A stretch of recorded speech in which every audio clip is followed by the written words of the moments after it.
белорусский язык у нас теперь в школах вообще, он не как иностранный изучается.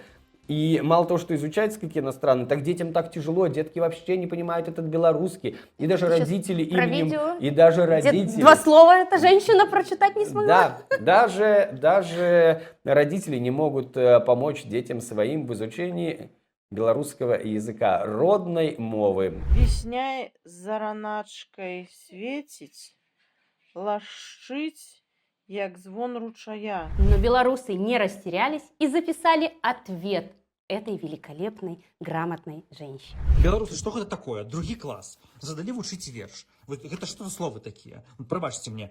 Я помню чудное мгновение. Передо мной явилась ты, как мимолетное видение, как гений чистой красоты. Вот асабіста нічога не разумею. Вось дзе рыфма? Божа, мой племяннік моліць мяне не весці яго заўтра ў школу, бо не можа вось гэтую бязглуздзіцу вывучыць.